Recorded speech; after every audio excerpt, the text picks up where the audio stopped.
Good evening, ladies and gentlemen, and welcome back once more to the Bloody Awful podcast. It's me again. Did you miss me? Well, my webcam appears to be spazzing out. I've been trying to fix a microphone issue for about an hour now, and I have now fixed it, so we should be okay. The thing I can't fix is the webcam. Now, behave. I will soon. What I was tempted to do was, I don't know why I'm telling you this, what I was tempted to do was film it on here, which has a 4K camera, as a Pixel 6a, and upload that to here and record my voice separately. Or I could keep the voice recorded on here and simply add that secondary. But I can't figure out why this is... Hopefully this doesn't stay in the podcast. But something is wrong with it, and it is bugging me. I shall try to edit it out. Have I fixed... What could it be? Perhaps... Right, so you're now going to see a freeze of my incredibly embarrassing mouth saying perhaps. Until I can fix your... Until I can fix the input, which should be fixed now. Hello again.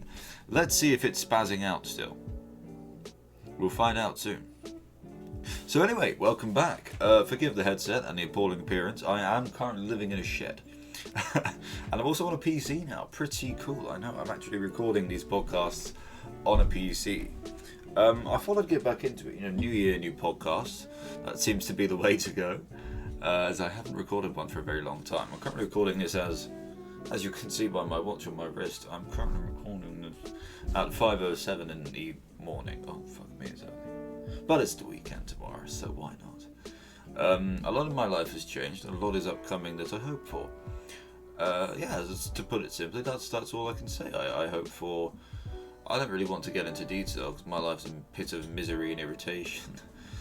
But, yes, I currently live in my brother's shed, my brother's mum's shed, I should say, the summer house. I live in the summer house. It is rather lovely, though there's a lot of stuff in here that's not mine. What you see behind me, that space is mine. In front of me, it's full of stuff. They're being very kind and helping me, and they're going to actually move the stuff, get it insulated. It's very interesting. They're being very, very kind. I'll keep you posted with that. I hope to learn to drive this year. That'll be very interesting. I know, I love cars. I know them quite well. Don't anyone attack me in the comments. So that'd be nice. I failed the theory test 9 times now. I might make a podcast episode about actually succeeding in the 10th, hopefully. It's a very big thing. Everyone has been saying to me for quite a while now that I need to get that done, and I really am trying, I assure you. But I don't always succeed, and I currently am not. But I'll put my best into it. I will be going... You know what, solid. I'll just talk about what's been going on in my miserable existence of a life. Why not, eh? I've written down a list of notes. Bear with me. A list of notes. Message to landlords, Steam, customer support, stories I can make funny, flat viewings, DeviantArt, Siege, topics for my blog thingy. Here we are. My attack by 9 roadmen cunts. Oh, that's not fun. I was attacked by 9 roadmen cunts. I suppose I'll tell the story. I was with a friend of mine called Claire, and she was at work, and I was stood in front of work chatting to her. But then, whilst I stopped chatting to her, this little roadman kid on a bike, about 16, 17. I'll go 15, 16. But anyway, he rode an inch in front of me on the bike. I said, "Careful, kid. You know you're going to hurt yourself or me." And he said, "Whatever." You know, the usual "shut up, fam" type thing. And then rode off on his bicycle. I thought, oh, bastard. Doesn't matter anyway. He did it again, returning. So I said, "Oh, pack it in, bugger off. It's not funny, it's just insulting and could get one of us hurt." And then he did it again, a bit too close, so I may or may not have kicked his back wheel out and he fell off. He got up to start things on me. I was like, "Oh, too old for this." And then an army of miscreant bastards spawned out of nowhere and started swarming the kiosk, circling it like vultures. The people in the kiosk were getting quite scared at this point. I was just getting angry. I said, look kid, I fix bikes, let me have a look. And because they were kids, they did. I said, your bike's fine, sod off. He said, you're going to go get 20 quid out the ATM for me, fam. And I said, what? He said, I'm going to follow you. I said, piss off. I was getting angry. I was probably going to lose the fight. And then each of them started putting their hand in their pockets, reaching for like a knife or something, I'm guessing, in their pockets, because this is what Bournemouth's like nowadays. This was months back, a couple of months back now. And it was not a fun experience. So I was like, sod this, I'm not getting my friend killed. So I walked away, hoping they would follow me. They instead just dissipated over time. Each of them went their different ways. I went back, apologised, and got my coffee and just kept talking. That's my, and that's story number 2. At that same kiosk, I stood there talking to Claire again, and a man came over with a dog and said, is this your dog? I said, sadly not, no, she looks lovely. But she also looked very ill and in pain. And he said to me, look, this dog's been running around the bins for hours now, throughout all the night and all the morning. We don't know where the owner is. We know he's not a nice guy. We don't know where the owner is. Can you just look after him by this kiosk while I go buy some food? I was like, yeah, of course, not a problem. Looked after the dog. It was fed 7-8 hot dogs and just demolished them like he was starving. And then the owner turned up, pissed off his head, homeless, of course. And said, oi, there you are, but look at all over you. I said, go away. He said, no, this is my dog. I went, not anymore, son, not anymore. He was about 50-year-old piece of shit, absolute scumbag. They all are. He said, what the fuck did you say to me? I went back to fuck off. At this point, I had my belt. I took my belt off to use it as a collar, forgive me. Attached to the collar for the dog as like a lead, so that she was comfortable, she was okay. She was so friendly, she was cuddling up to me, scared of her life. She was cold, she was ill, hadn't been fed for a long time, needed help, and I wanted to help her. I don't care if I was homeless with her myself, I wanted to help her. And he went off on one, screamed at me, and then he left, and then he came back screaming and going off on one again. Getting in my face with that dog, and this poor thing, bless her, she sat right in front of me and screamed at him, barked her head off at him, being like, don't you touch him, you cunt, sort of thing, very, very, very sweet. And it was very kind, and I should have been looking, I keep looking at me, I need to look in the camera, I'm looking to see if the recording's going okay. And I was very happy with that, I was very pleased, because she needed love, and I wanted to give her love, and I loved her very much, and she was so sweet. And he called me, and I remember the words because me and Claire laughed at the time, a specky pussy old bastard, which was just a fantastic name to be called. I should have put it as my gamer tag on Xbox, playing Siege with specky pussy old bastard. It was fantastic. And then didn't mind the insults. I said, just fuck off, just fuck off. We'd called all sorts of people to come and help, but Bournemouth Town Council can go fuck themselves, and I stand by that. There's like 6 good members of staff in the whole thing, fuck you all. And that's coming from a care leaver as well, fuck you all. Anyway, he came back for his dog, and I was like, okay, I gave in. We'd fed the dog at that point, it was fine. And as I went to hand the dog back to him, I said, look after her, just love her. I know you try to, but you're failing. Love her. I was still trying to be kind. And he spat on my hand, which pissed me off just a little bit. I admit, just a tad. So as I took my belt off, as I was taking the belt off, he spat on my hand. I Indiana Jonesed him with the belt and belt buckle and smacked as hard as I could at the back and told him to fuck off. I said, I'm having a dog, I can't be arsed. I was really, really unhappy. And I don't hit people often, in fact, ever. I do not try to, because I bring myself to peace before I can hit anyone. Is this in the middle? It says 729 pixels, 741, 34, 30, 41, 29, 34, 36, 37, 35. That one, that'll do. That's in the middle, apparently. That's okay.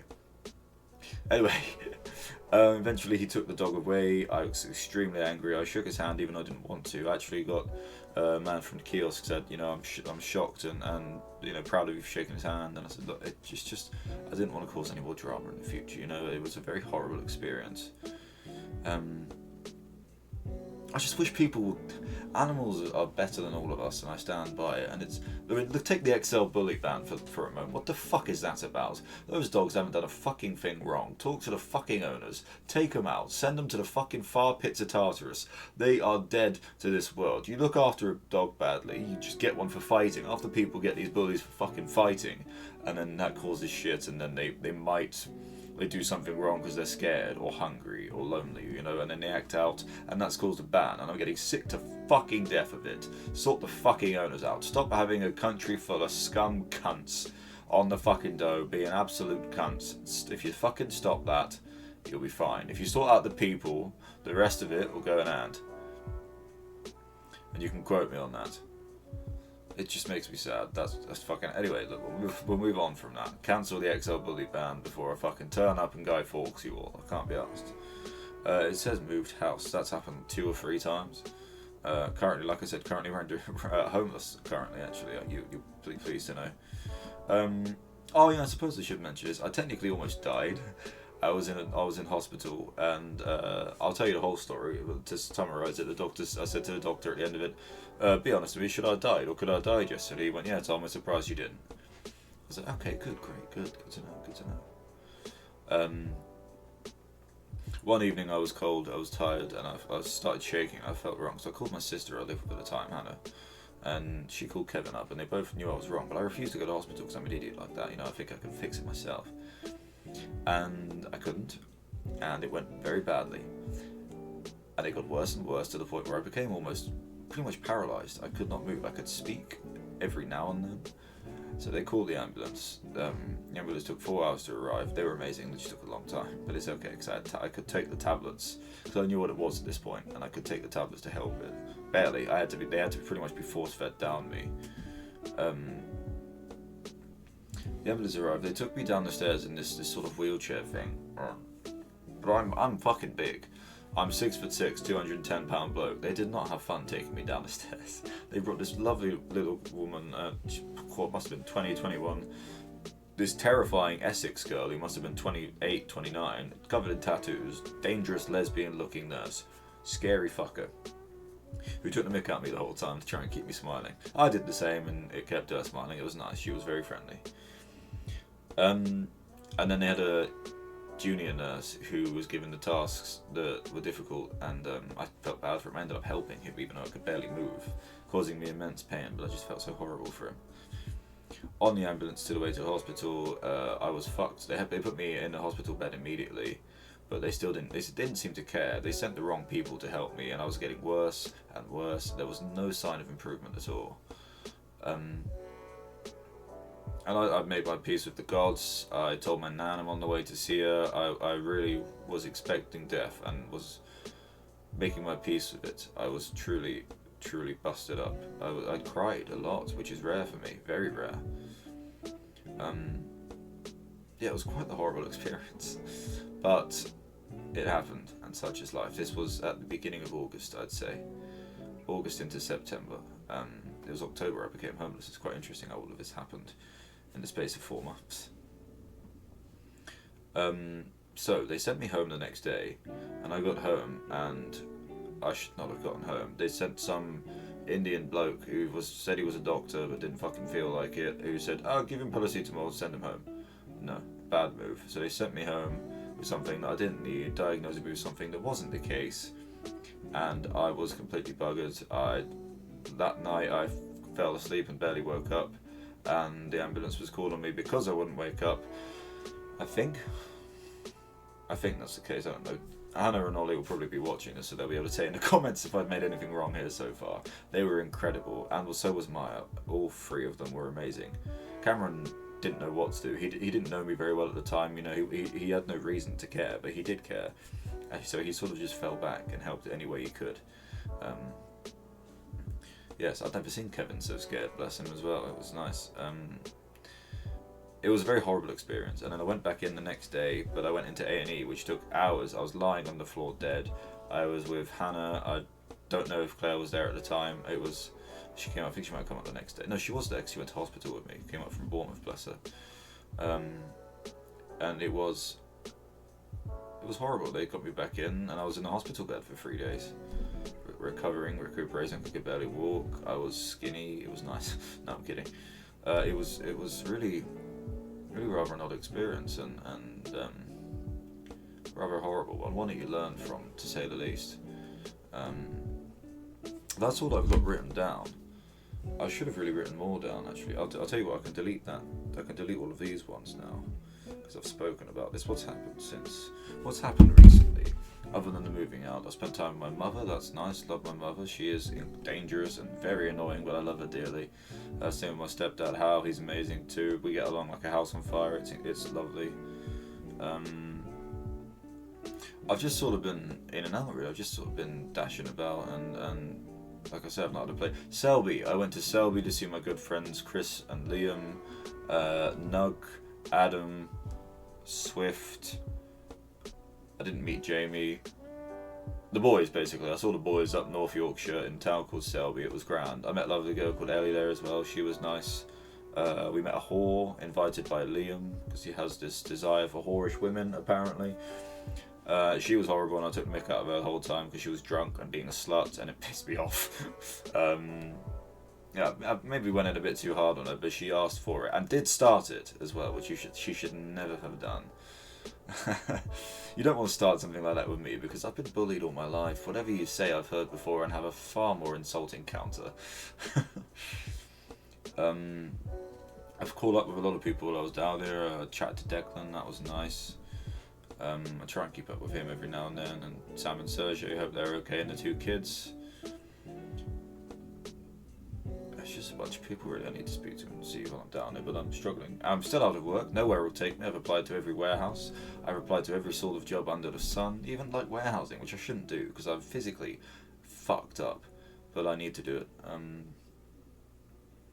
Yeah, so my current life process is get a job, a license, and a house by the end of the year, or start towards a house. But a license by the end of the year, that's the plan.